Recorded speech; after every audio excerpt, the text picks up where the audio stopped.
Duty is seldom sweet. It is only when love greases its wheels that it runs smoothly. It is a continuous friction otherwise. How else could parents do their duties to their children, husbands to their wives, and vice versa? Do we not meet with cases of friction every day in our lives?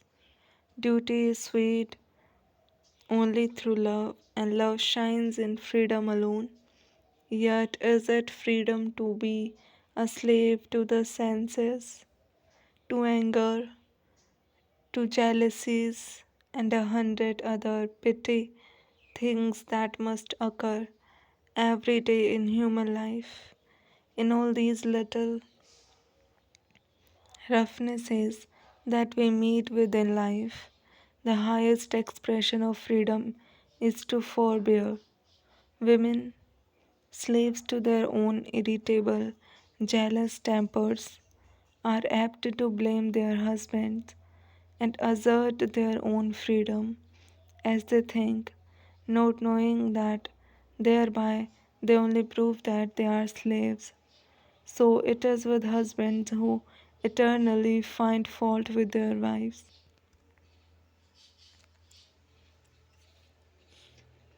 Chastity is the first virtue in man or woman, and the man who, however he may have strayed away, cannot be brought to the right path by a gentle and loving and chaste wife is indeed very rare.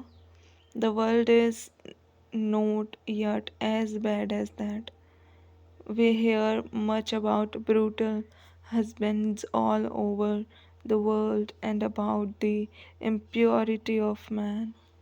But is it not true that there are quiet and pure as their own constant assertions would are quiet as many brutal and impure women as men? If all women were as good and pure as their own constant assertions would lead one to believe, I am perfectly satisfied that there would not be one impure man in the world. What brutality is there which purity and chastity cannot conquer? A good chaste wife who thinks of every other man except her own husband as her child and has the attitude of a mother towards all men will grow so great in the power of her purity that there cannot be a single man, however brutal, who will not breathe an atmosphere of holiness in her presence.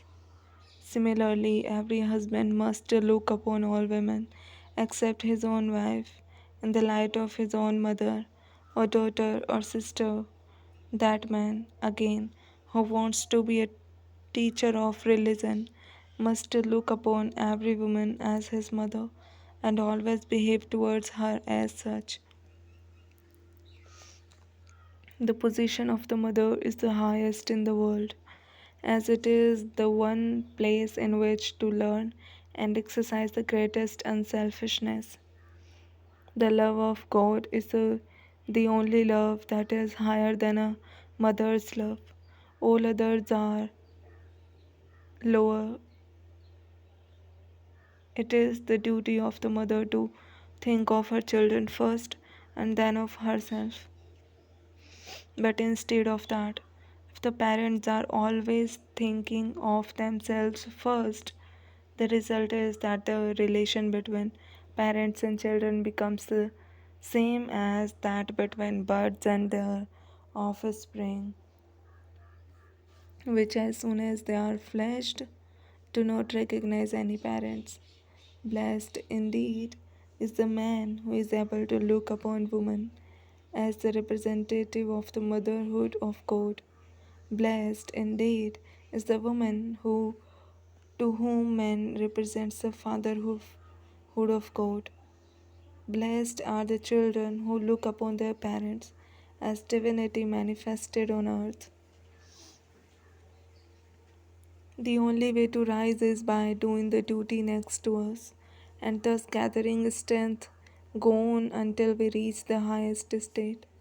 A young sannyasin went to a forest. There he meditated, worshipped, and practiced yoga for a long time. After years of hard work and practice, he was one day sitting under a tree where some dry leaves fell upon his head. He looked up and saw a crow and a crane fighting on the top of the tree, which made him very angry. He said, "What? Dare you throw these dry leaves upon my head?" As with these words, he angrily glanced at them. A flash of fire went out of his head.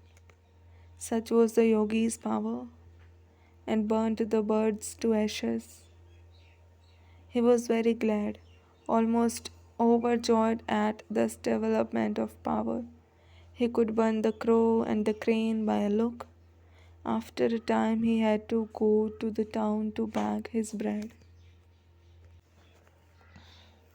He went, stood at a door, and said, "Mother, give me food." A voice came from inside the house.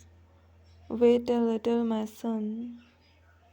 The young man thought, "You wretched woman, how dare you make me wait?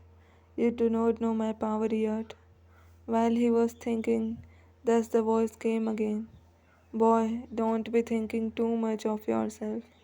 Here is neither crow nor crane." He was astonished. Still, he had to wait. At last, the woman came, and he fell at her feet and said, "Mother, how did you know that?"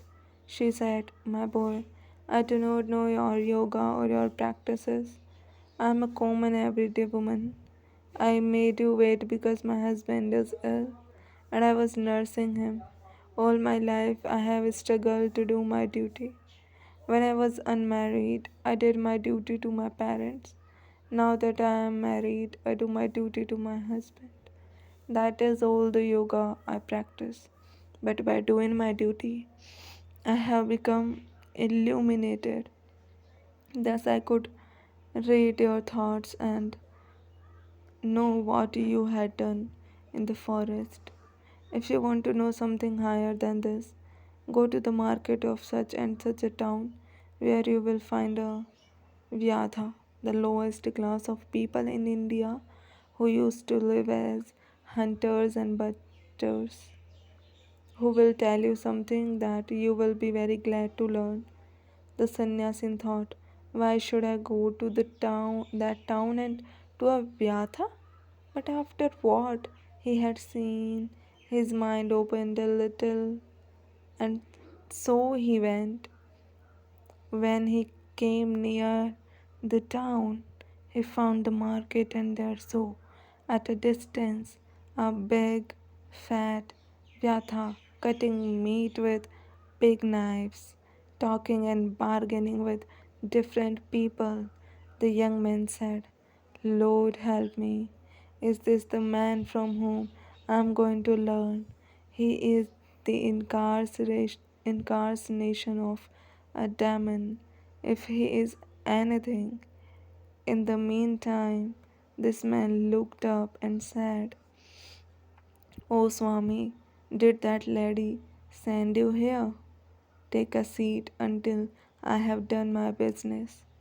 The sannyasin thought, "What comes to me here?" He took the seat. The man went on with his work, and after he had finished, he took his money and said to the sannyasin, "Come, sir, come to my home." On reaching home, the Vyatha gave him a seat, saying, "Wait here," and went into the house. He then washed his old father and mother, fed them, and did all he could to please them.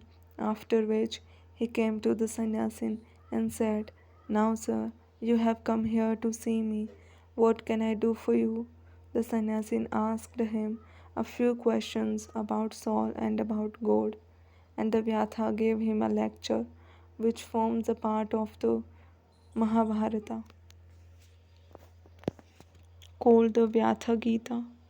It contains one of the highest flights of the Vedanta. When the Vyatha finished his teaching, the sannyasin felt astonished. He said, "Why are you in that body with such knowledge as yours? Why are you in a Vyatha's body and doing such filthy, ugly work?" "My son," replied the Vyatha, "no duty is ugly, no duty is impure. My birth placed me in these circumstances and environment. In my boyhood, I learnt the trade. I am unattached and I try to do my duty well. I try to do my duty as a householder and I try to do all I can to make my father and mother happy. I neither know your yoga, nor have I become a sannyasin, nor did I go out of the world into a forest.